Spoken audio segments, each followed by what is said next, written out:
a pesar que no nos veamos,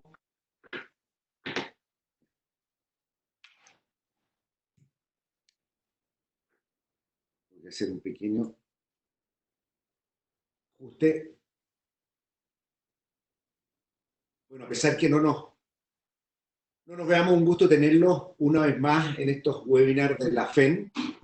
Hoy día vamos a hablar de los temas de financiamiento de empresas. Y antes de comenzar con las presentaciones de los dos excelentes panelistas que tenemos, quisiera hacer un par de puntos importantes, porque para entender el contexto de lo que vamos a tratar de hablar hoy día, esta es una crisis que la resuelve el Estado. Hay grandes fallas de mercado en esta pandemia que por lo tanto necesitan de una solución pública. Obviamente va a haber discusión ideológica y hay gente que va a tratar de pasar su idea, sus obsesiones permanentes, pero en este es un fenómeno particular en el cual las fallas de mercado son de tal magnitud que requieren de intervención del Estado. En primer lugar, hay una mega externalidad, producto de la enfermedad. Nuestras acciones pueden enfermar a otras personas. Esto además tiene un serio problema de coordinación e información, por eso hay que testear y por eso que lo hace todo este esfuerzo del Estado. Decreta cuarentena, toque de queda, no obliga a usar mascarilla en lugares públicos, no restringe la libertad, no restringe mucho la libertad. Y lo hace por el bien de todos. Y aquí tampoco vale la pena entrar en el discurso libertario, o sea, porque la verdad es que hay un problema muy grave con esta mega externalidad. Pero el otro problema que hay también es una gran incertidumbre, con lo que yo llamaría un mega riesgo. Hay mucha incertidumbre de cuánto durará, cómo concluirá y qué se viene después de esta pandemia. En situaciones como esta, la aversión al riesgo aumenta, los mercados financieros se trancan, todo el mundo se pone, además de que sube el riesgo, nadie quiere tomar riesgo. ¿Qué significa esto? Los precios de los activos tienen fuertes caídas, esto contamina todo el sector real, se frena el mecanismo del crédito, por lo tanto, de no actuar de manera decidida, podemos también enfrentar quiebra masiva, destrucción excesiva de empleo y una gran recesión. Por lo tanto, aquí también hay una falla de mercado propia de estos eventos extremos y en que no existe un agente neutral al riesgo que arbitre en el mercado.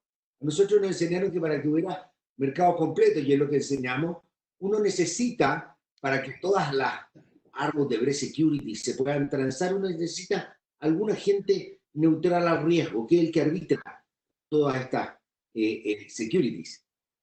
Hoy día el único que puede tomar ese riesgo y ese rol es el Estado. Uno puede pensar incluso que el solo hecho de saber que está el Estado detrás, apoyando la economía y dispuesto a whatever it takes para salvarla, con la famosa frase de Draghi, ¿no es cierto?, para la crisis europea, cuando habló de que el ECB iba a hacer whatever it takes, eso bastaría para salvar la economía. Sin embargo, las cosas son un poquito más complejas y el Estado va a tener que gastar. Y uno de esos gastos será en apoyar a las empresas, para evitar que empresas viables quiebren, que haya destrucción de empleo, que haya caída significativa en el uso del capital, y de eso es lo que se trata en los temas financieros. Y el Estado va a tener que gastar de manera eficiente, va a tener que ser eficiente en el gasto, pero tiene que absorber los riesgos y eso no va a ser gratis. Por lo tanto, para discutir estos temas sobre financiamiento de empresa, hoy día contamos con dos expertos en estos temas, Soledad Obando y Segismundo Schulensoiter, ambos con amplia experiencia en estos temas financieros, y les quiero agradecer mucho su participación y comenzaremos presentando a Soledad.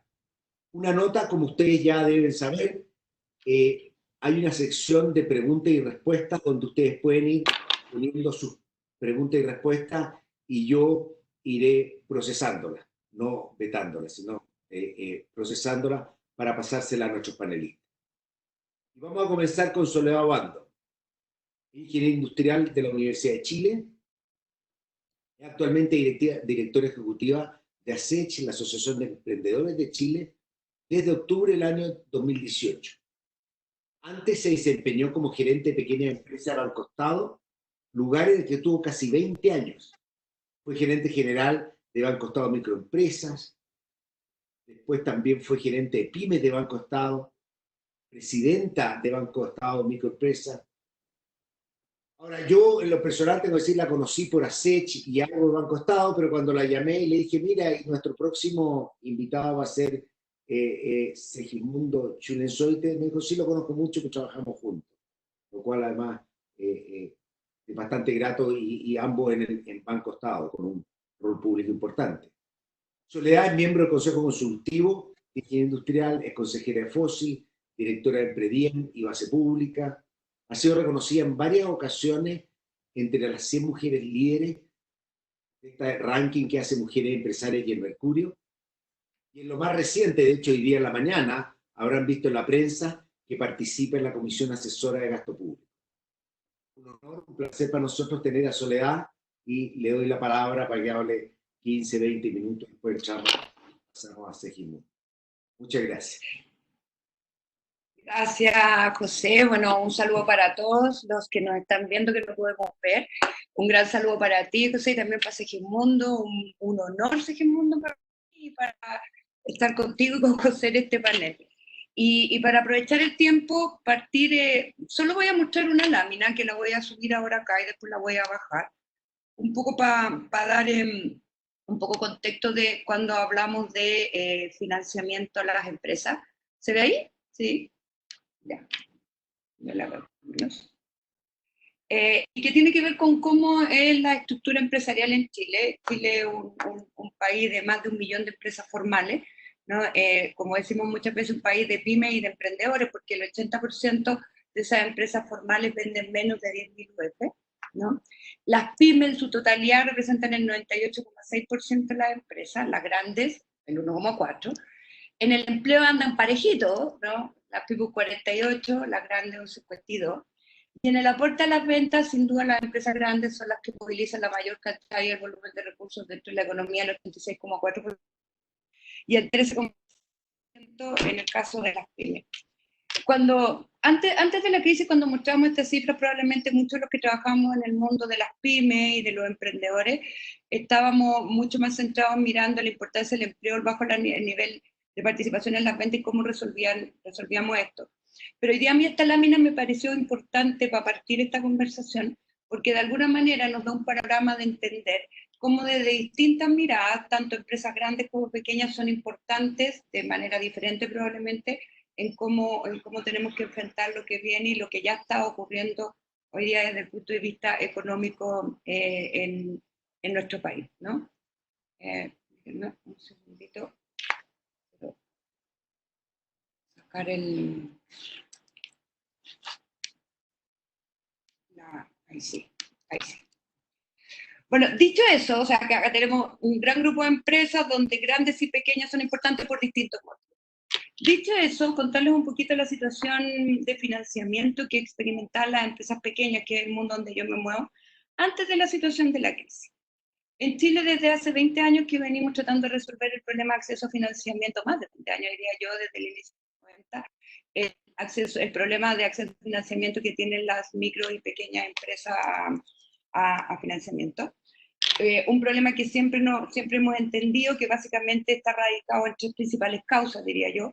Lo primero son los problemas de información que tienen las micro, pequeñas y medianas empresas. Voy a hablar pyme, pero voy a incluir las micro para no estar constantemente diciendo el término tan largo. El problema de información que tienen las empresas pequeñas respecto del andar de su negocio. Aquí no hay balance auditado, con suerte hay balances tributarios, ¿no? Y por lo tanto eso pone un desafío en términos de la industria financiera tradicional, de cómo uno mira y entiende cuál es el movimiento y la actividad comercial de sus negocios. También históricamente la inexistencia de garantía fue una gran barrera a entrar al sistema financiero tradicional por parte de las pymes. Y también hay un tema de problemas de gestión, ¿no? Desde el punto de vista de cómo se gestionan estas empresas y de un fundador o fundadora dueño, ¿no? Que normalmente hace todo y por lo tanto muchas veces no es muy experto, la mayoría de las veces no es muy experto en temas financieros. Todas estas cosas que simplifican un poco, probablemente alguien podría agregar algunas otras variables, pero yo diría que esas son las tres fundamentales, son las que hemos tratado de resolver durante los últimos 25 años anteriores a esta pandemia, ¿no? Y los avances han sido notables, o sea, uno puede destacar los avances que han ocurrido, por ejemplo, con la creación por parte de Banco Estado Microempresa, que permitió un mundo grande de los más pequeñitos entrar al sistema financiero tradicional, los cambios que se hicieron a fines de los 90 en el FOGAPE, un fondo de garantía que hasta ese minuto no atendía a más de 400 o 500 empresarios, hoy día es capaz de atender del orden de 36.000, ha llegado hasta 40.000 empresarios al año, en términos no que el FOGAPE atienda directamente, sino que la capacidad que tiene de ofrecerle garantía al sistema financiero. Eso también un gran avance en los últimos 20 años. La existencia de otros fondos de garantía por parte del Estado, cuando tú mencionabas, José, un error importante en esta pandemia, bueno, encerrar esta falla de mercado que el acceso a las pequeñas ha cumplido un rol súper relevante en los últimos 25 años, como lo digo, con el hecho de que haber creado Banco Estado Microempresa, con los cambios que se han hecho en el FOGAPE, y también la creación de otros fondos de garantía a través de la Corfo como el FOGAIN. Y en el último tiempo, además, hemos visto cómo se ha reforzado, todavía en forma incipiente, pero con una expectativa de lo que pueden hacer de aquí en adelante muy interesante, estas nuevas entidades que a propósito de la transformación digital han estado de a poquito en Chile cambiando un poco la lógica del negocio financiero, que son las fintech, ¿no? Que fintech, como muchos saben, es el agregado de empresas financieras con tecnología en inglés, ¿no? Con todo esto que resumo tan rápidamente en lo que acabo de decir, aún así, nosotros lo que veníamos observando antes de que llegara esta pandemia, que seguían persistiendo problemas de financiamiento para los negocios más chicos. En efecto, en el mundo de las microempresas, solamente el 30%, los distintos estudios que hay muestran que entre el 30 y el 40% del mundo de microempresas, que son cerca de 700.000, ha podido acceder a financiamiento en el sistema financiero tradicional, ¿no? Y en el caso de las pequeñas y las medianas, que efectivamente ahí hay mucho más acceso, porque normalmente hoy día los bancos se reparten muchos clientes, las pequeñas y medianas tienen en general más de un banco. El problema que uno ha seguido visualizando tiene que ver con la calidad de ese acceso al financiamiento. Y básicamente esa calidad expresada en tres cosas que son las que normalmente los pymes, ¿no? Y que el mismo banco también se da cuenta, constantemente están de alguna manera poniendo arriba de la mesa. Uno, el precio, ¿no? Las tasas de interés que bordean el orden del 20% anual en muchos casos, a veces uno puede, en empresas pymes un poquito más grandes, ver tasas menores, pero estamos hablando de tasas que están muy por sobre, además, los promedios, que hay varios estudios que muestran que están por sobre los promedios de la OCDE, ¿no? Los plazos, o sea, el financiamiento de largo plazo para las empresas pequeñas para proyectos de inversión es un financiamiento que es difícil de conseguir, ¿no?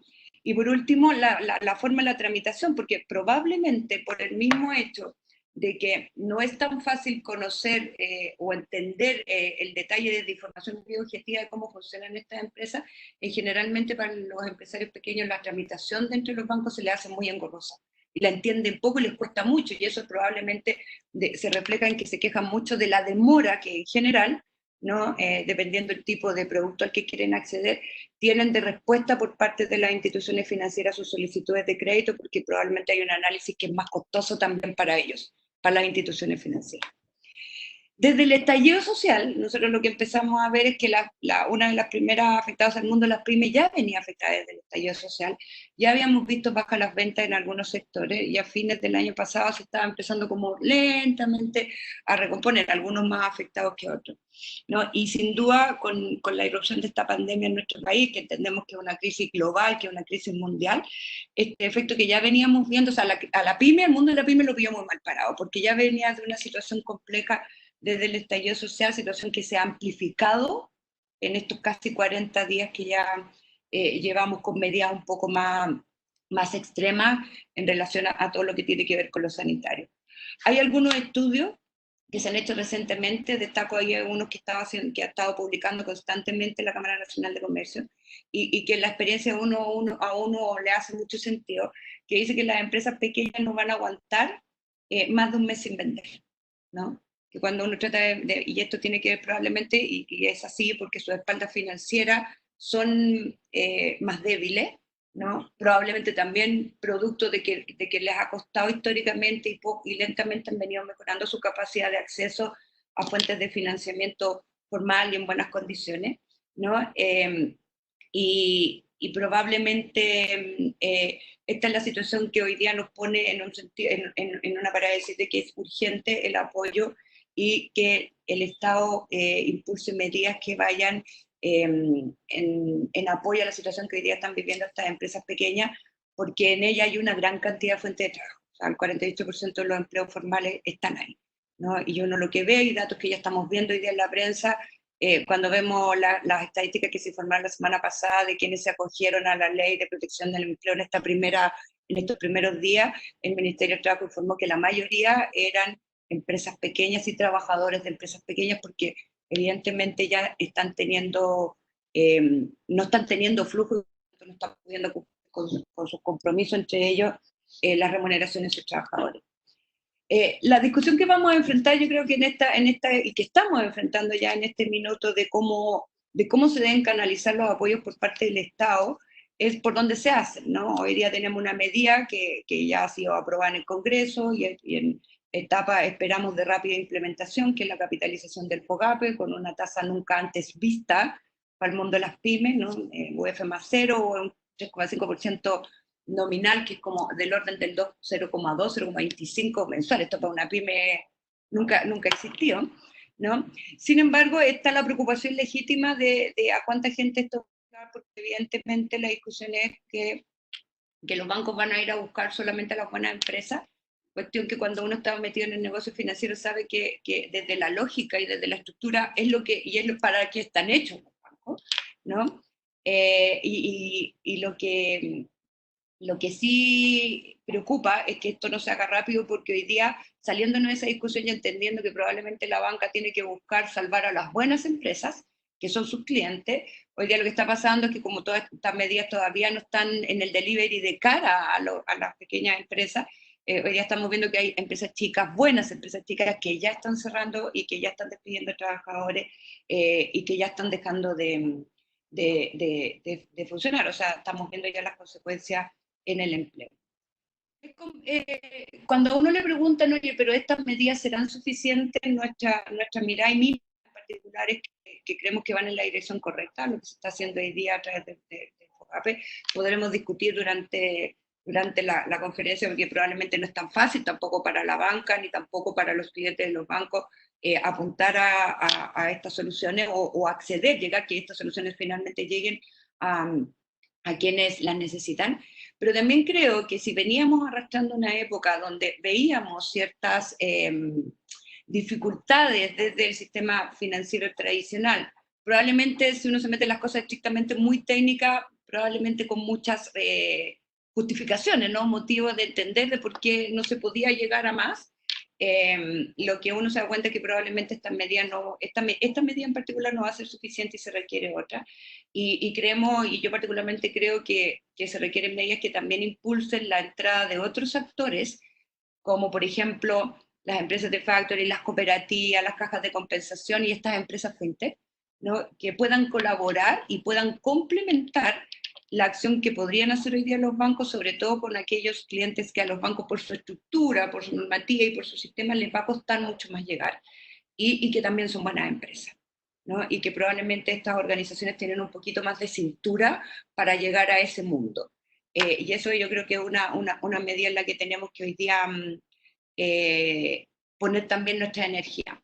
En síntesis, para ir terminando, yo siento que hoy día estamos enfrentando, la PYME es un grupo de empresas que le ha costado históricamente tener financiamiento, que hoy día estamos enfrentando un momento muy difícil para ellos, que ya venían golpeados desde el estallido social, que necesitamos que se tomen medidas rápidas, que las que se están tomando van en la dirección correcta, pero que se necesita también otro tipo de medidas, otros actores que ayuden a complementar el trabajo solo de la banca de las instituciones financieras tradicionales, porque va a ser muy complejo llegar solo a través de estas medidas, que yo creo que no se va a poder llegar a todos, y segundo, que no se va a poder llegar con la celeridad, ¿no? Y cuando digo a todos, vuelvo a decir a todos los buenos que queremos salvar, y no se va a poder llegar con la celeridad que en este minuto la situación de las empresas más pequeñas por su escasa espalda financiera la requiere.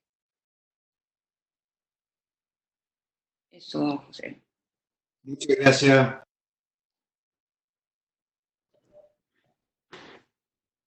Ahora vamos a escuchar a Segismundo Schulensoiten, que es bastante conocido para muchos. Además, yo no sé si Segismundo es graduado de Ingeniería Comercial de nuestra facultad.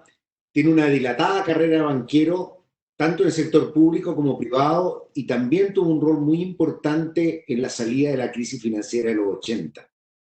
Él se incorporó al Banco de Chile el año 1985 para hacerse cargo de las filiales y empresas que el banco había tenido que hacerse cargo producto de la crisis y vender esos activos. El año 1986, ¿no es cierto?, durante la intervención, fue nombrado subgerente general y posteriormente, finalizada dicha intervención, es nombrado gerente general del banco para posteriormente ser el presidente del banco. Después de los años 2010-2014 fue presidente de Banco Estado, después asumió la presidencia de la Asociación de Bancos y en la actualidad es presidente del Banco Internacional. O sea, tenemos con nosotros un banquero, a mi juicio un gran banquero, una persona con mucho conocimiento del sector público y privado, que obviamente nos va a ayudar a pensar en estos problemas de financiamiento que tenemos. Adelante, Segismundo, muchas gracias. Gracias, José, por la oportunidad de dirigirme a ustedes. Creo que Soledad ha planteado muy bien el tema de las pequeñas, las micro, pequeñas y medianas empresas, y que está en vías de solución para parte de ellas, pero queda un universo, y como mostraba Soledad en el cuadro, del orden de 2.000 grandes empresas que hoy día muchas de ellas necesitan liquidez. Antes de eso, yo quiero expresar de que la crisis del año 80 que me tocó vivir y después la 2009-2010 son crisis financieras. Hoy día estamos enfrentando una crisis en el sector real derivada de esta pandemia, y que si no actuamos a tiempo puede derivar en una crisis financiera cuyas consecuencias son mucho peores que la que estamos previendo por esta pandemia. Y ahí déjenme hacer solamente dos acotaciones. Primero, en la crisis de los 80, la situación de las empresas se deterioró enormemente por la oportunidad en que en definitiva se actuó. Hubo muchísima demora, primero antes que bancos entraran en liquidación, después fueran intervenidos. Los interventores durante el primer periodo cerraron totalmente las posibilidades de financiamiento, con lo cual empresas que eran viables se transformaron en inviables, agudizando la crisis financiera y de las empresas que se vivía en este momento.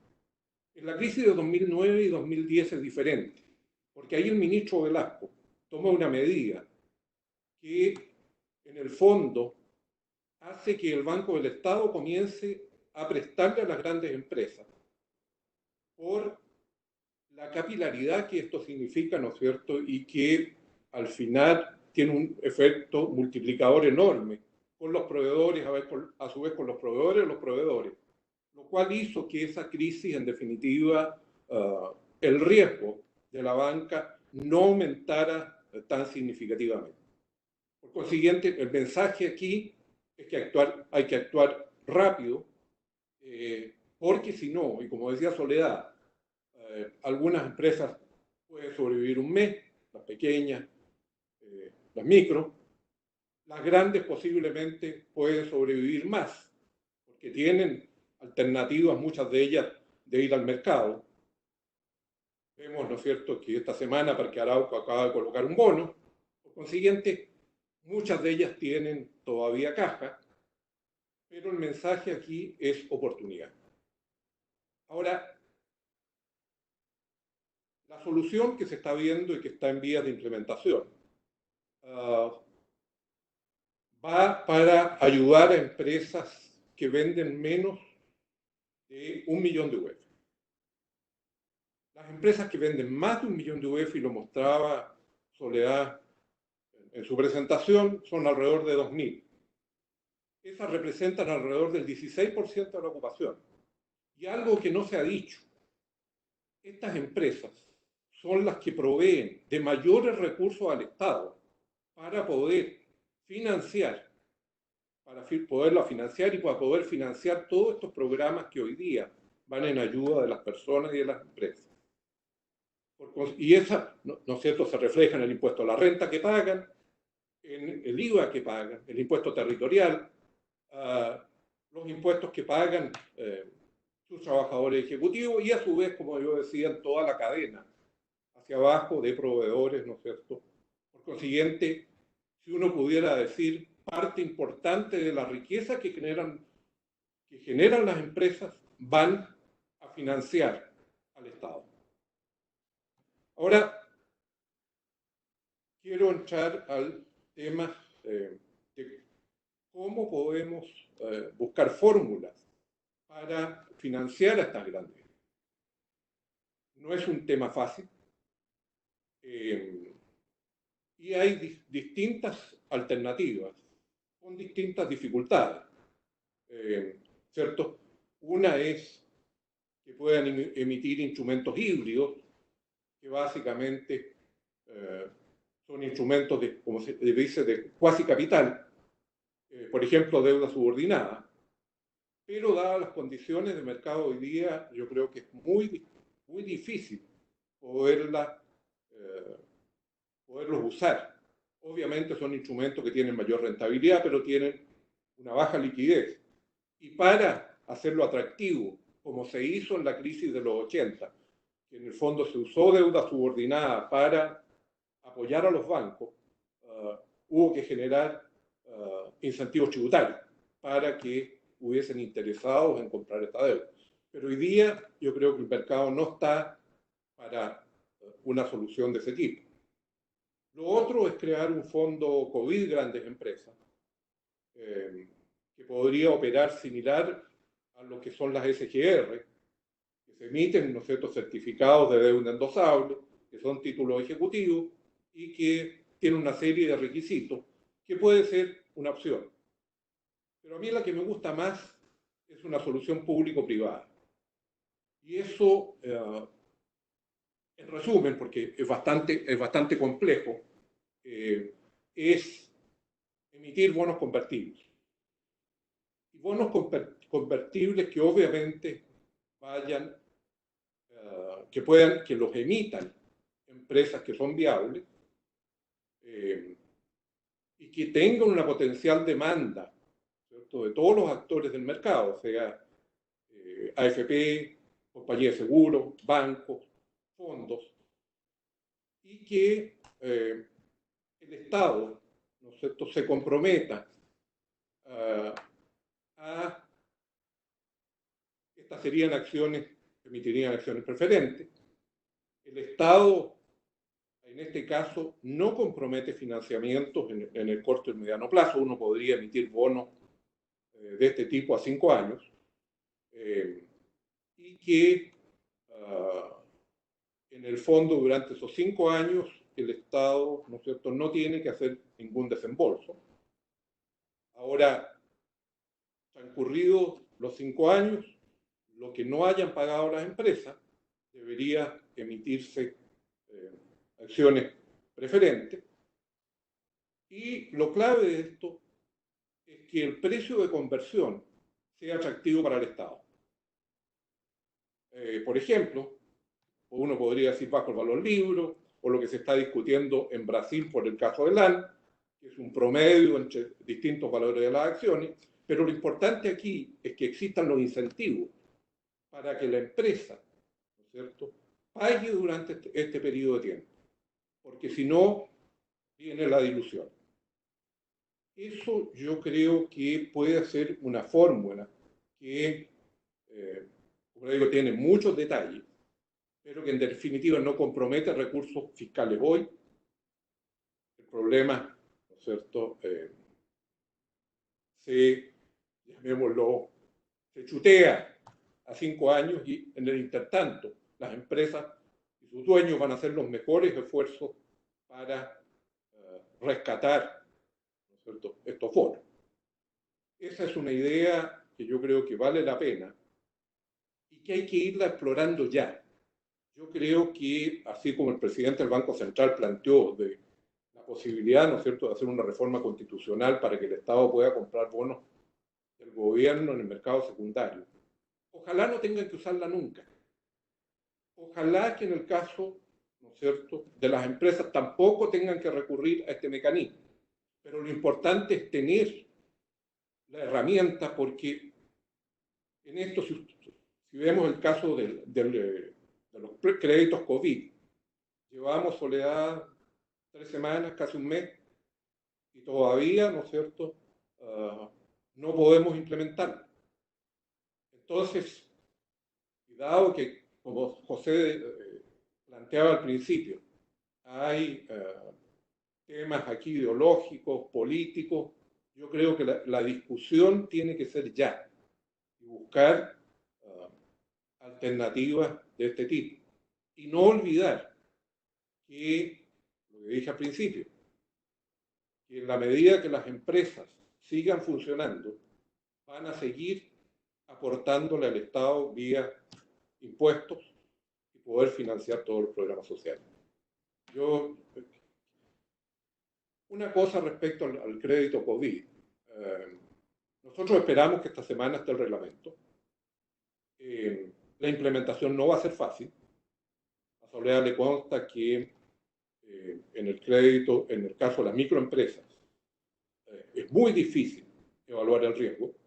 Tiene un costo altísimo.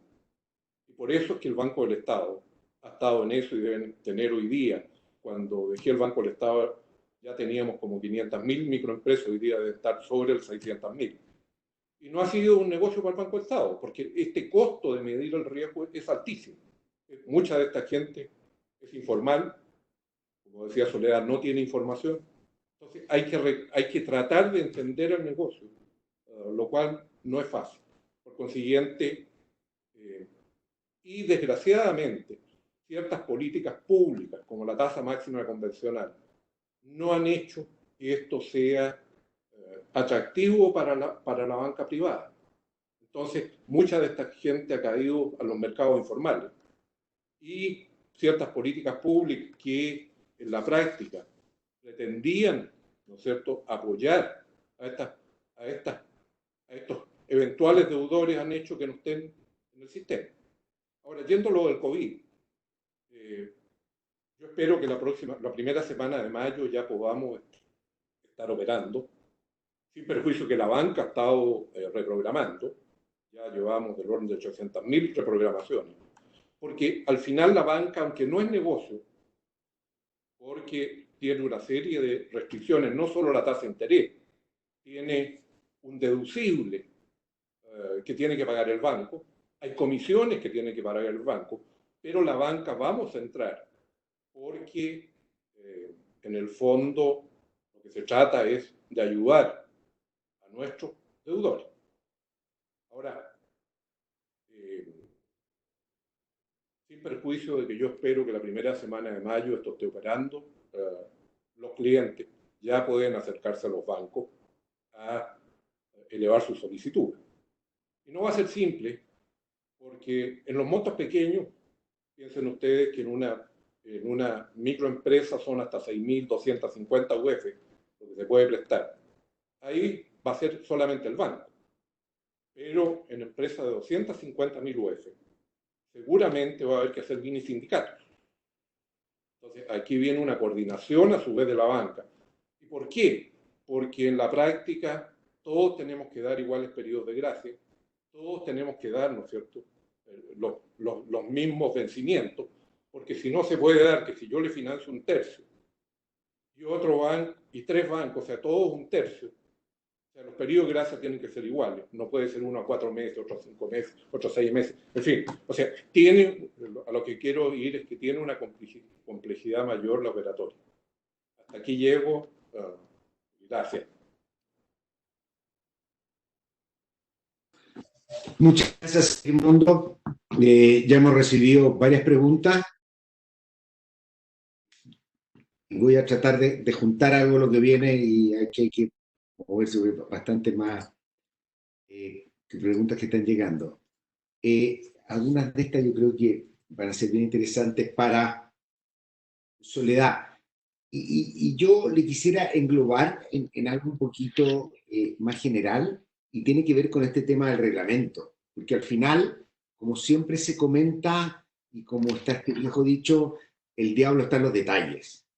Y si nosotros tenemos un reglamento, por ejemplo, hay una discusión sobre la superpreferencia que podría tener el, el Estado a pagarse crédito FOGAPE. Yo entiendo que el Estado es quien tiene que estar relativamente abajo para absorber riesgo, porque como incluso nos decía Segismundo, en un momento hicieron beneficios tributarios, o sea, hay muchas formas, pero si no hay un esfuerzo real y un gasto real del Estado que proteja esta base de riesgo, puede ser inefectivo. Entonces, está la superpreferencia, también habló, no sé, sobre la opinión, pero el tema de esto, implicancias que tiene sobre eh, una empresa que tenga con varios bancos. ¿Cómo va a operar? En su momento también hubo cierta discusión e información que era relativamente confuso, pero parece que se ha ido aclarando. Otra cosa que aquí preguntan son dos cosas que también deberían, y mencionaste, es qué necesitaríamos hacer para que factoring, SGR, fintech puedan efectivamente entrar a otorgar crédito con garantía. O sea, ¿qué cosa adicional necesitaríamos? Y la otra pregunta, antes de seguir, porque voy a hacer un poquito, después le voy a dar alguna a Segismundo, ¿cómo se ve la opción de crowdfunding en esta crisis? Bueno, tengo mi opinión, pero tú estás como bien tanto de eso, así que nos puedes iluminar. Mira, partamos por el tema del reglamento. Efectivamente, en el fondo de garantía para todo, ¿no? Hay cambios que se hacen por ley, acá se tuvieron que hacer cambios grandes, ¿no? De hecho, en algo bien inédito también que la tasa de interés se quedara en la ley, ¿no? Pero en general, en la operatoria y cómo después esto se materializa para que lleguen la garantía a los bancos y se define quiénes son los clientes elegibles y todo viene en el reglamento. Y ahí, tal como dices tú, José, todo, yo creo que estamos todos muy preocupados, están preocupados los bancos, pero también estamos preocupados desde el mundo de las pymes, de conocer el detalle de ese reglamento, porque los detalles es donde se va a jugar esto, ¿no? Qué tan complejo se puede hacer el proceso de delivery de la garantía para los bancos, o sea, que no sea muy engorroso, que la garantía ocurra más o menos rápido, que constituirla no sea un proceso complejo, ¿no? Hay una serie dentro del mundo conocido de bancos que tenemos, hay una serie de personas que me han manifestado toda esta complejidad de hacer la comprobación del uso de los recursos, etcétera, etcétera. Y quizá una de las cosas que más uno quiere entender es cómo queda esto del orden preferente, porque cómo se operativiza. Porque en definitiva lo que tú estás diciendo es que esta línea de crédito es capital de trabajo fresco, que no puede pagar créditos preexistentes y al mismo tiempo estás pidiendo que esos créditos preexistentes estén prorrogados por lo menos 6 cuotas, o sea que por lo menos se le hayan prorrogado 6 cuotas al deudor de esos créditos para que efectivamente durante esos 6 meses va a tener la gracia del el crédito COVID, pero por otro lado también de las deudas que tenía anteriormente. Y ahí la gran dificultad, y me alegra escuchar a Segismundo que los bancos estén tratando de buscar algún nivel de coordinación en eso, es cuando tienes varios bancos, ¿no? Y te pueden estar estructurando en forma distinta, porque el emprendedor está desesperado, ¿no? Él va a aceptar lo que le den, pero eso puede ser un salvavidas de plomo si no está bien estructurado, ¿no? Entonces, me alegra escuchar lo que plantea Segismundo, que dentro de los mismos bancos están pensando cómo organizar esto para que efectivamente los plazos sean parecidos, porque si uno te da 4 meses, el otro 6, entramos en un problema, ¿no? Si no tenemos alguna mirada en total, porque al séptimo mes de crédito hay que empezar a pagarlo y hay que empezar a pagar las otras deudas que uno tenía. Entonces, ¿cómo también queda la carga financiera de ahí en adelante para esa empresa? ¿No? Es muy difícil de mirar y a mí me genera alta preocupación cuando hay deudas en más de... Además, que dicho sea de paso, uno tiene que entender que también los emprendedores chicos tienen deudas en otros lados que son información que para los bancos no existe, ¿no? Entonces hay que estar ahí muy cuidadoso de que esto efectivamente se gestione bien, se estructure bien y no sea un salvavidas de plomo finalmente para el PYME, ¿no? Y ahí te contesté como la pregunta 1 y la 2. Y en este mismo sentido, porque nosotros hemos estado hablando, y yo particularmente soy bien hincha de los otros actores financieros, porque yo reconozco que hay ciertas complejidades para las instituciones financieras tradicionales de cómo llegar a cierto sector de estos emprendedores. Hoy día lo que nos vamos a enfrentar es que vamos a encontrar gente que tiene varias situaciones de morosidad. Hace poco salió el último informe que se hace de Sinacofi, que va explorando un poco cómo ha evolucionado la morosidad, y hay 5 millones de personas con DICOM en Chile. Bueno, esas personas deben estar dentro de esta empresa, ¿no? Finalmente, los socios y los fundadores de estas empresas pequeñas son personas, están dentro de esas 5 personas que han tenido problemas. Y a veces con la rapidez y probablemente también por los sistemas o a veces hasta por normativa, a un banco le cuesta mucho más entender cómo podría eventualmente ayudar así que no estoy hablando de lo que ya va a permitir, porque la ley les permite entregar, eso no quedó en ley, eso va a venir en el reglamento, que es la calidad de sujeto de crédito del PYME que puede tener financiamiento, ¿no? O por lo menos lo que se anunció es que se iban a permitir morosidades de hasta 30 días a septiembre del 2019 para las empresas de menos de 25.000 UF, y morosidades hasta 30 días de marzo para adelante para las más grandes. Pero ahí hay que hacer un análisis en detalle, porque tú necesitas entender si eso fue si efectivamente fue producto de la crisis del estallido social o de la situación económica actual o de una situación que se arrastra desde atrás. Entonces, yo creo que los nuevos actores pueden ayudar mucho en eso, ¿no? ¿Y qué es lo que se necesita? Que me preguntaban, y es parte de la pregunta.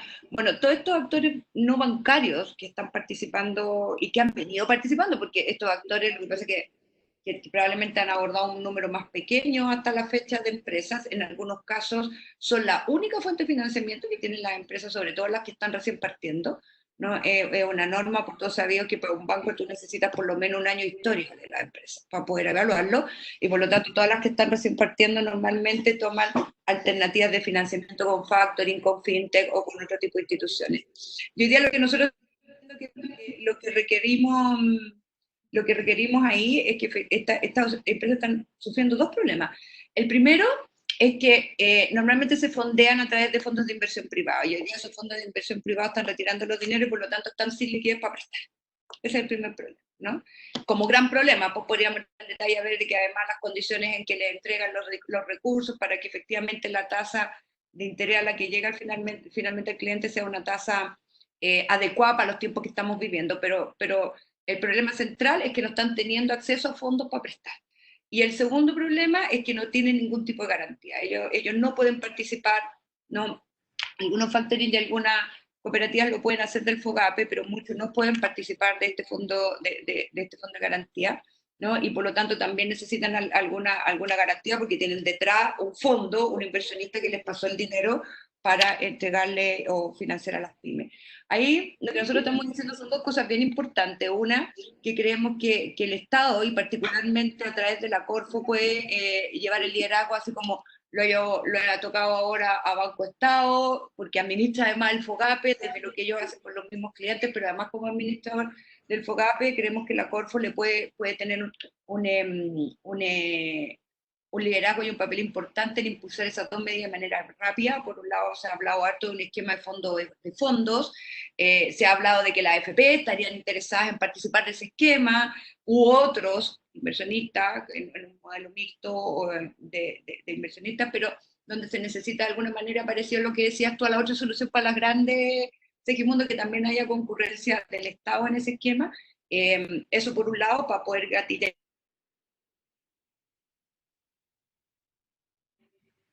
acceso a las líneas del central, que los bancos sí tienen, estas entidades no las tienen, y por lo tanto poder generar un flujo de fondeo a estas acciones que sean adecuadas también para poder llegar con buenas condiciones a los clientes finales. Y por otro lado, poder ampliar el FOGAIN, que el FOGAIN tiene un espectro de acción un poco más grande que el FOGAPE, ¿no? Que es el fondo de garantía que maneja la Corfo, que está muy especializado en capital de trabajo, que es la necesidad de ahora, ¿no? y que estas entidades efectivamente puedan acceder se hagan los cambios necesarios para que estas actividades puedan acceder a ese fondo de garantía. ¿Qué es lo que le van a aportar estas entidades a la problemática? Yo creo que uno es rapidez, ¿no? Uno es cintura para llegar a algunos que los bancos no van a poder cubrir, ¿no? Y yo creo que al final del día también nos van a aportar mucha información respecto a qué es lo que está pasando con este mundo que muchas veces la economía no logra distinguir porque está fuera del financiamiento formal y no del financiamiento tradicional, porque este también es formal, del financiamiento tradicional donde hay poca data, donde hay poca información, donde no sabemos lo que está pasando, ¿no? Y estas organizaciones yo creo que al final del día también nos van a aportar en eso. Entonces, hay que buscar los mecanismos para que puedan acceder a fondos, hay que buscar la garantía porque tienen que responderle también a los inversionistas que van a poner esos fondos, ya sea el Estado, la AFP u otros, ¿no? Y por último también hay que buscar los mecanismos que te permita decir quiénes de estas organizaciones, de estas instituciones son las que podrían calificar, porque no todas están reguladas hoy día. Algunas no porque no quieran, sino que porque nos pilló esta pandemia en el proceso, la FinTech estaba en un proceso de conversación, se estaba en un proceso de discusión con la CMF para poder hacer una regulación, ¿no? Y nos pilló este proceso en medio de esa conversación y no existe esa regulación.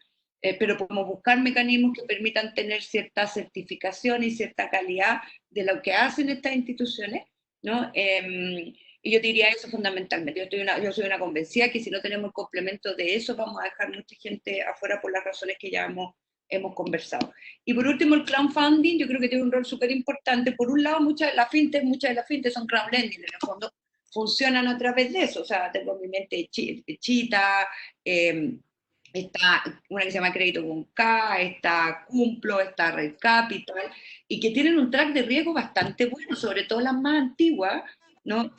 Pueden demostrar su track de riesgo, o sea, cómo han ido gestionando el riesgo de forma activa, y probablemente muchas de las razones por las que no han podido llegar a más gente es porque también están como generando los mecanismos que les permitan tener más acceso a fondos para poder prestar, ¿no?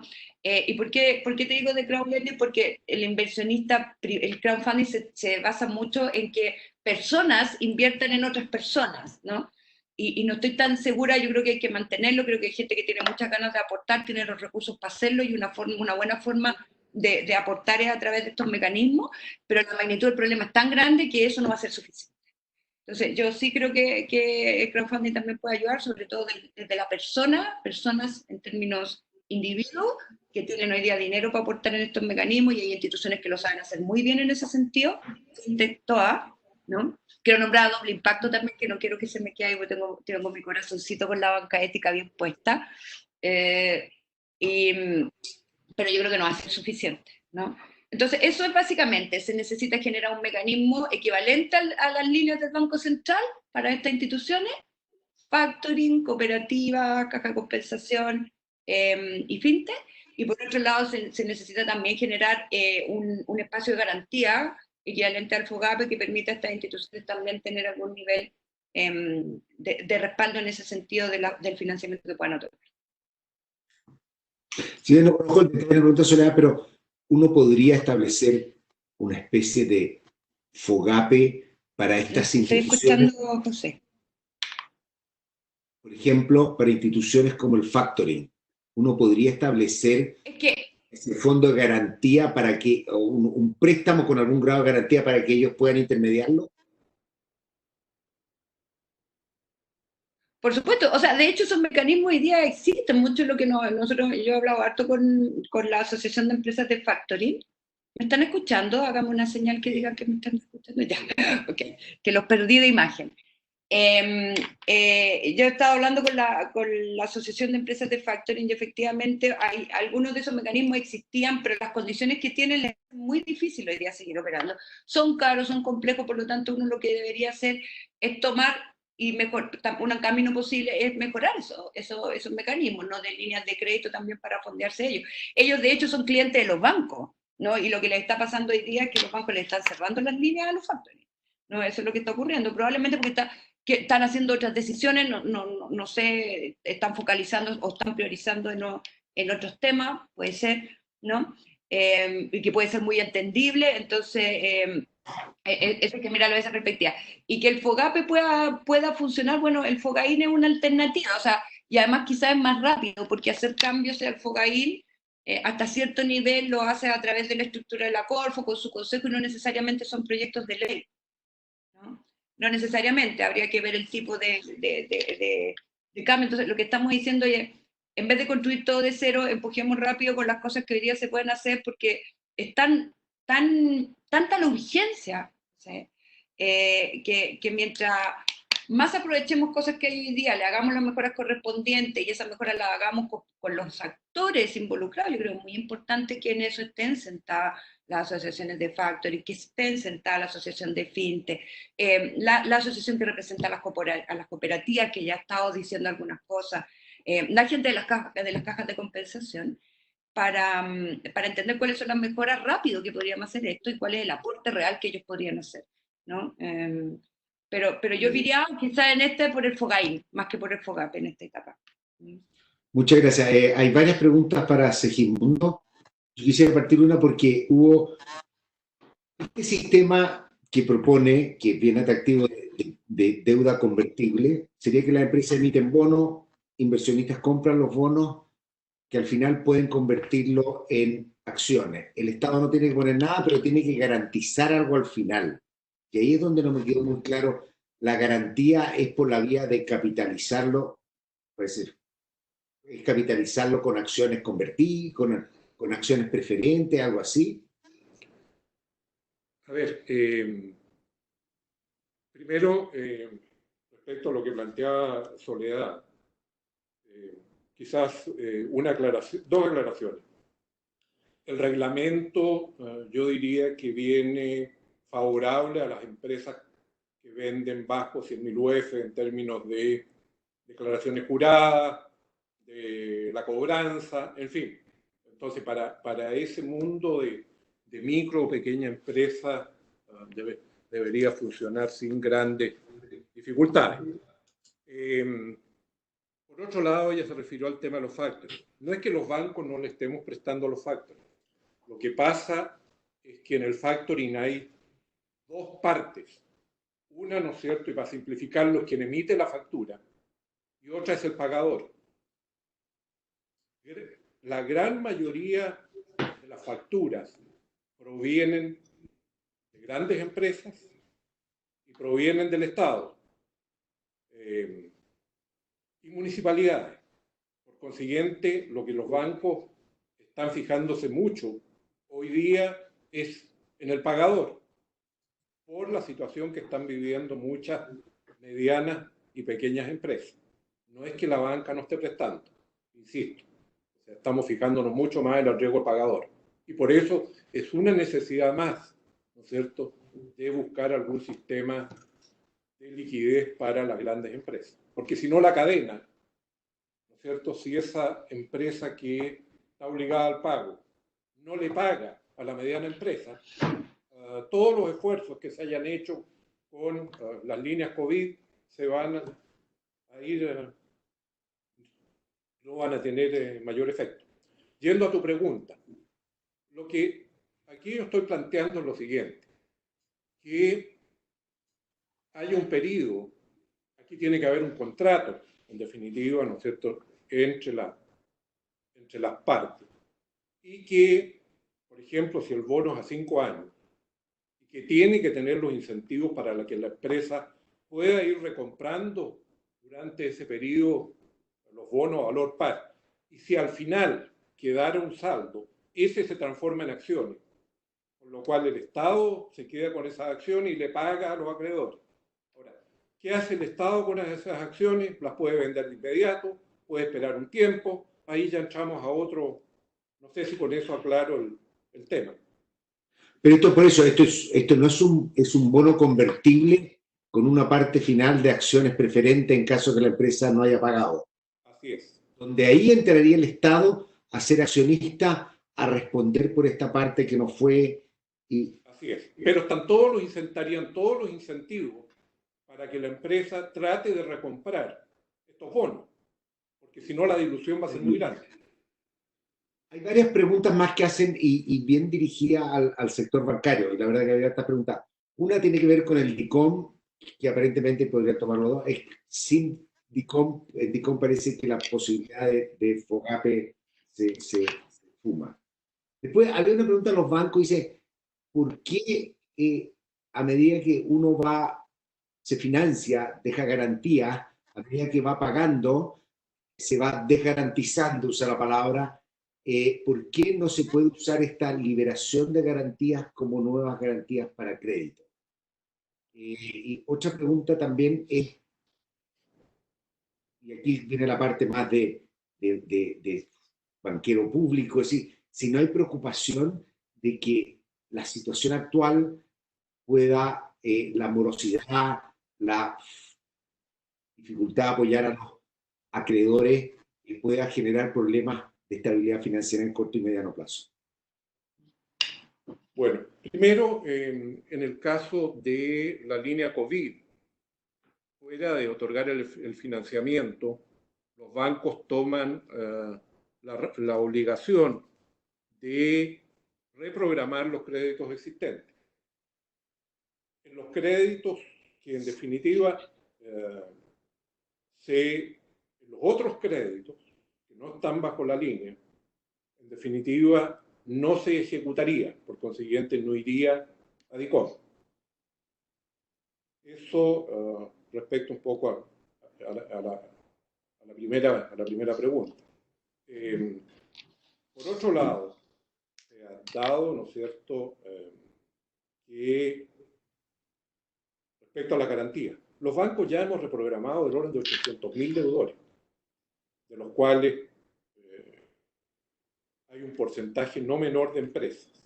Y eso se está haciendo con recursos propios, sin la línea COVID, ¿no es cierto? Pero empresas que son viables y que también una de las consideraciones, ¿no es cierto? Y no solo estamos reprogramando, estamos dando nuevos recursos, ¿cierto? Porque no sacamos nada, y voy a ejemplificar. Un hotel que tuvo que cerrar y que tenía un crédito, ¿no es cierto?, para la construcción del hotel. A que tenga flujos nuevamente, va a pasar, no sé, un par de años, que tenga flujos atractivos, llamémoslo así. Por consiguiente, hay que reprogramar pensando en ese horizonte. Y segundo, hay que darle capital de trabajo, porque en definitiva, ¿no es cierto?, tiene que seguir pagando ciertas obligaciones.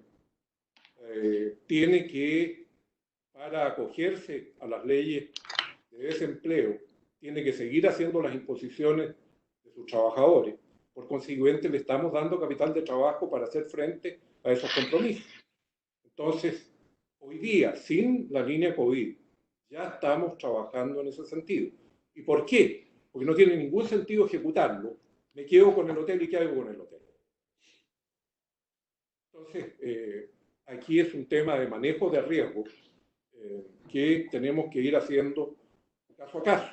Por consiguiente, también eso, o sea, esto no hay una estandarización, porque en el caso de las empresas, sobre todo de medianas hacia arriba, es un caso a caso. Ahora, a la pregunta yo creo que aquí está comprendido de alguna manera el tema de que si hay garantías disponibles, obviamente en el caso a caso se ve, pero hay que mirar sobre todo, más que las garantías, que son importantes, es la viabilidad del deudor. Si la administración que tienen, lo que estamos esperando del sector, hacen que la empresa, y que era viable antes del estallido social, van a seguir siendo viables después de que pase esta pandemia. José, me permite, ¿Sí? quiero hacer un par de comentarios respecto a las preguntas. A ver, lo primero que yo creo que efectivamente las complejidades que hay para acudir con apoyo financiero desde la banca a las empresas distintas cuando hablas de las chicas y las medianas. Seguimos ha explicado muy bien que quizás hay son menos empresas, pero con problemas que son más complejos, soluciones que son mucho más complejas. Y quizás el gran desafío en el mundo de las pequeñas que tenemos, y ahora no voy a hablar solo de los bancos, sino que tenemos como país, es que son muchas, ¿no? Y esa es la complejidad, que es muy masivo y necesitamos llegar muy rápido. Entonces, y esa Y esa complejidad la quiero linkear con el tema que se preguntó el DICOM. Yo tengo siempre he tenido mis contradicciones con el DICOM, porque por un lado uno sabe el mundo financiero y analizado los modelos, la estadística, de cómo efectivamente es un predictor en mayoría, probablemente muchos que están metidos en los análisis o más expertos en el mundo estadístico, si miran los estudios se van a dar cuenta por qué los bancos lo usan y todo lo demás. Pero también hay un problema de falla, en mi opinión, a la base del DICOM, que no distingue, o sea, yo puedo aparecer con un DICOM negativo porque fue la enfermedad de mi hijo o porque está fea. Y para efectos de la información, eso no existe, ¿no? Entonces, tú no puedes distinguir si no es solamente la conversación de uno a uno con las personas, efectivamente, por qué causó eso. Y el gran problema que tenemos hoy día con el tema del DICOM, si no sea alguien creativo e innovador, se le puede ocurrir cómo lo resolvemos para hacerlo masivo, es que efectivamente esa posibilidad de conversar uno a uno, de pronto con este gran número de empresas pequeñas, ¿no? Se hace más complejo, mucho más complejo porque estás apurado, entonces tú dejas pasar primero a los que pasan, a los que califican y pasan rápido, y después me pongo a ver el detalle de aquellos que están más complicados. O sea, ahí a los innovadores, a los expertos en estadística, a los expertos en números, si se les ocurre, pueden montar un modelo que a los bancos y que a las otras instituciones les haga sentido para poder distinguir de esta información, de que hoy día lo que te muestra es una mancha negativa, pero no te explica por qué ocurrió eso. Son cosas que pueden ayudar muchísimo a hacer frente a esta situación del problema de informes comerciales, que muchas veces restringe o se convierte en una tremenda barrera de entrada a financiamiento. Yo quiero... sí, adelante. Respecto un poco al tema del DICOM y la preocupación que tiene Soledad. Hoy día, frente a situaciones especiales, la tecnología te permite interactuar con el deudor y no hacerlo presencialmente. Pero el DICOM es uno de los elementos que uno considera para otorgar crédito. Aquí hay una falencia de que no hay un sistema integrado de deuda y que se viene planteando en este país, yo diría que hace 10 años, y no hemos logrado tener un sistema integrado de información de deudores, con lo cual está generando dos problemas. Un problema social enorme de sobreendeudamiento. Y por otro lado, ¿no es cierto?, como el riesgo no es realmente conocido, porque no sabemos cuánto debe por el auto, cuánto le debe a la caja de compensación, uno tiende a cobrar un spread mayor por ese riesgo desconocido. Entonces, aquí hay elementos que vienen desde hace mucho tiempo y que no se resuelven. Y hay un proyecto que está durmiendo en el Parlamento hace mucho tiempo sobre esto. En mi época de banquera que está durmiendo ese proyecto. Yo quiero secundar a Segismundo, porque me tocó como ministro en el Banco Central, este tema de la base integrada de deudores, debe tener 20 años. Además que dada la tecnología hoy día dado todos los avances que hay en data análisis, primero para proteger los datos, porque el gran temor siempre ha sido proteger los datos, porque siempre se dice, no, porque van a ver todos los datos y se van a filtrar. Hoy día hay formas de hacerlo. Y segundo lugar, yo creo que hay un elemento central en toda la discusión del endeudamiento y sobre todo en los hogares que pueden estar sobreendeudados, porque no hay un sistema de información que permita a quien otorga el crédito saber efectivamente cuán sobreendeudada está esta persona. Y que además termina empeñando su vida en tener que pagar los créditos. Esto es una cosa que es extremadamente lamentable, que son como las cosas que dice, de negligencia, donde hay distintos grupos que discuten sobre distintas ventajas, pero desde el punto de vista de política pública, tener un sistema integrado, privado, pero que al momento que una persona vaya a pedir una deuda, se sepa la situación, yo creo que va a alivianar muchos problemas, como por ejemplo el tema de la máxima convencional, porque había una pregunta y quiero hacer, alguien dice, la máxima convencional, sin lugar a duda, que dice, mira, vamos a evitar que haya gente que de repente por estos problemas de información se les pueda cobrar mucho. Pero el problema que tiene más grave es que deja a gente fuera del sistema. Y esa gente está hoy día endeudándose fuera del sistema, no tiene ninguna posibilidad de ayuda paga tasa muchísimo más alta.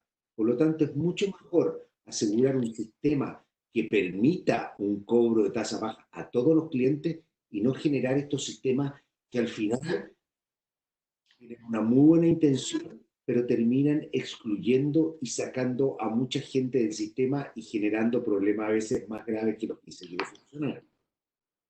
Bueno, este proyecto y esto que estás mencionando, tanto Segismundo como tú, José, efectivamente, yo comparto, o sea, yo entré a trabajar en el mundo bancario, me fui del mundo bancario y nunca se resolvió ese tema, y efectivamente el que tú tengas la información parcial te puede llevar a análisis erróneo no solo para la institución, sino que también para el deudor y problemas como lo mencionaban ustedes.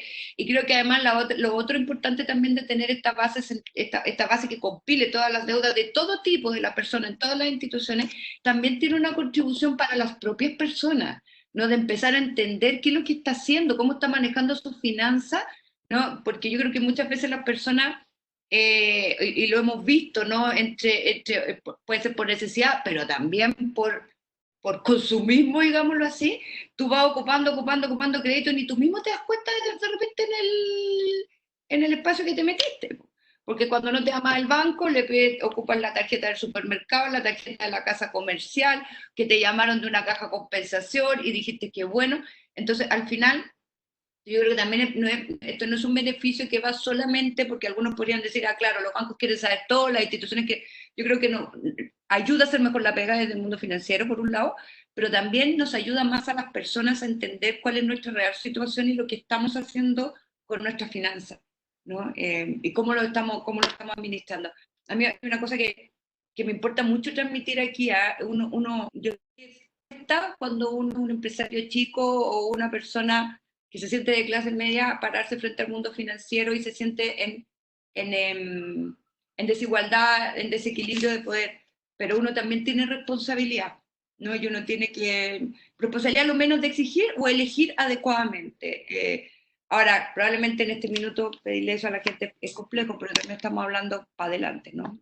Hoy día hay que acompañar un poquito más y ahí están las políticas públicas y lo que estamos conversando. Para ir terminando, voy a ponerle dos preguntas si quieren contestarlas, porque la verdad que ha habido bastante ebullición en lo último en las preguntas, pero una que dice, interesante, dice, quería saber si todas estas soluciones tienen en cuenta que si en 6 meses más empieza a acabar lo del COVID, pueden volver las movilizaciones y nuevamente las micro y pequeñas empresas no podrán pagar. Y la segunda pregunta, que es como de banca, dice, el FOGAPE puede no ser muy rentable, no se corre el riesgo que con el tiempo, en la medida que esto empiece a avanzar, los bancos prefieran poner en otros instrumentos a sus clientes sin aprovechar este sistema de garantía.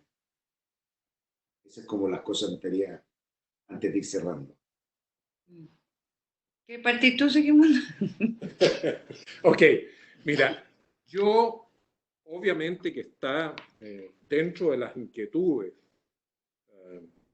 no solo de las empresas, sino que también de las personas, el que vuelvan estas movilizaciones sociales. Yo soy optimista de que lo que nos ha estado pasando va a ser comprender de que las demandas son muy válidas, pero que la capacidad de responder a todas ellas en forma simultánea es limitada. Entonces, yo soy optimista en el sentido de que no vamos a ver situaciones como las que vimos desde octubre hasta que comenzó el coronavirus. Eso respecto a la primera pregunta. Respecto a la segunda, mira, uno vive de los deudores y uno mira el negocio en el largo plazo. Por consiguiente, si hoy día voy a perder, ¿no es cierto?, al otorgar créditos COVID, por las razones que expliqué al inicio, yo estoy pensando en el mediano y en el largo plazo de mantener esos clientes. Ahora, obviamente tengo que ser cuidadoso porque no hay que olvidar que también nos debemos a nuestros depositantes. Que de cada, digamos, 1000 UF que prestamos, 900 son de los depositantes. Por consiguiente, no es solo la buena intención, sino que nosotros tenemos que mirar las dos partes, los deudores, pero también los depositantes. Soledad. Mira, yo creo que hace ya algunos días varios nos estamos preguntando qué viene después de estos 6 meses. Vamos a suponer que en 6 meses más esto cambie, que es una cosa que tampoco tenemos tan claro. O sea, esto cada día nos vamos enterando más y vamos aprendiendo más lo cambiante que es esta situación. Estoy hablando desde el punto de vista sanitario. Supongo que lo que le pasa a la economía, que lo que más afecta a la economía es efectivamente esa sensación de no saber qué es lo que viene después, ¿no? Todo este tema que vamos viendo, que no tenemos toda la respuesta y que tenemos que tener la plasticidad para ir viendo cómo funciona. Por eso yo creo que también aplicar estas medidas, yo lo estoy diciendo muchos de los emprendedores y las pymes que me llaman, tenemos que ser bien cuidadosos, porque la pregunta, como lo mencionaba hace un rato atrás, es, el mes 7 vas a tener que empezar a pagar las dos cosas. Y no sabemos muy bien cómo va a estar el mes 7. No sabemos si la economía va a estar un poquito mejor, va a tener más actividad, va a estar generando más ventas y si tú vas a estar en condiciones de asumir ese crédito. Porque si bien creemos en estas medidas, también tenemos que ser honestos en entender de que puede que parte de las empresas que se vean beneficiadas por estas medidas quiebren en este proceso igualmente. Eso puede ocurrir, ¿no? Entonces, yo creo que hay que ser bien cuidadoso desde el lado en este caso, de la demanda, de a qué se compromete, ¿no? Y créeme que es difícil, porque cuando uno ve el nivel de tensión al que están sometidos hoy día las pymes y los emprendedores, no sé si tienen la posibilidad hoy día emocional de asumir y tomar todas esas decisiones con ese nivel de mirada de qué es lo que va a pasar después, ¿no? Y respecto de que después puedan volver el tema del estallido, bueno, yo creo que nosotros en Chile no hemos salido del estallido social, ¿no? O sea, lo que pasa es que estamos en este estallido mundial, sanitario, y que nuestras conversaciones van a estar permeadas de esto, y que por supuesto todos quisiéramos, y yo también espero como Segismundo que al en el término de esta pandemia podamos retomar la conversación en que veníamos, pero que la hagamos en un ambiente de diálogo, de conversación y sin violencia, en el fondo, ¿no? Que afecta a la gente más desposeída.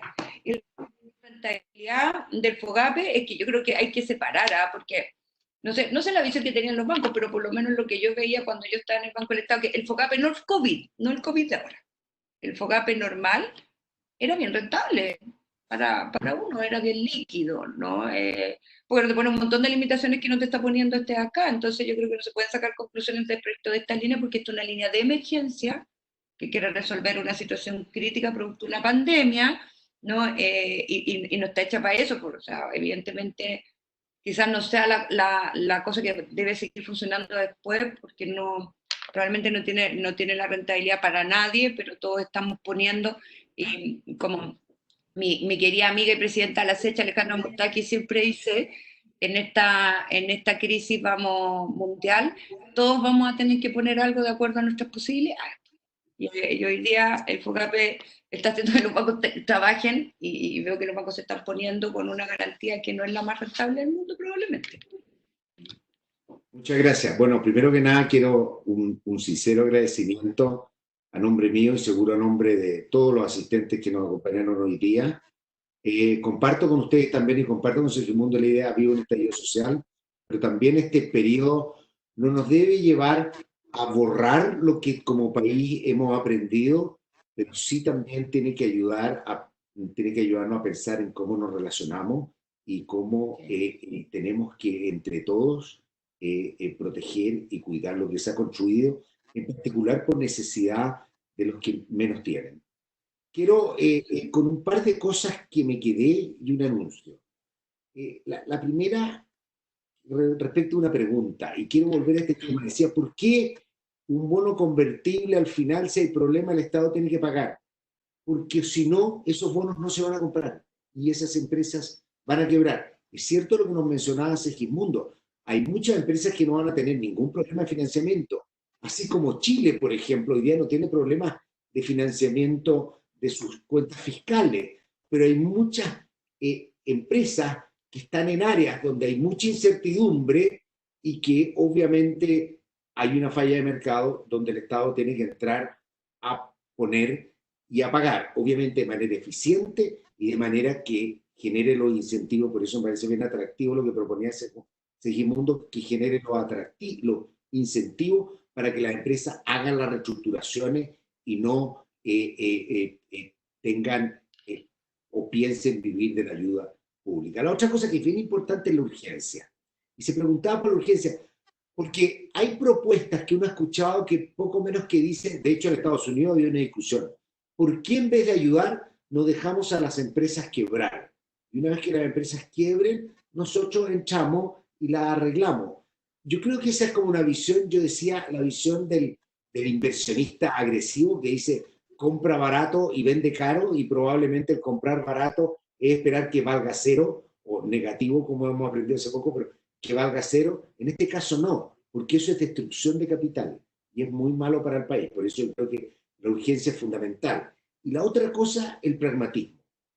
El diablo está en los detalles. O sea, aquí es muy importante la letra chica, es particularmente importante cómo se hace en todas las soluciones, que sean urgentes y que sean capaces de solucionar los problemas y no se queden trancadas por problemas reglamentarios, y esperamos que la discusión, que también debe ser urgente, salga algo favorable, y en gran medida se va a ir viendo por cómo son las colocaciones de estos créditos COVID y qué estamos viendo nosotros con las empresas más grandes. Finalmente quiero invitarlos para la próxima sesión, el próximo jueves, que tenemos confirmado al director del hemisferio occidental del Fondo Monetario Internacional, Alejandro Werner, quien va a venir a hablarnos de las perspectivas del Fondo Monetario para el mundo y para América Latina. Así que lo esperaremos nuevamente a esta misma hora, y nuevamente, finalmente, agradecerle sinceramente a Segismundo, a Soledad, y siempre detrás nuestro está Jackson González, que es el que hace posible que esta conexión y todo esto funcione bien.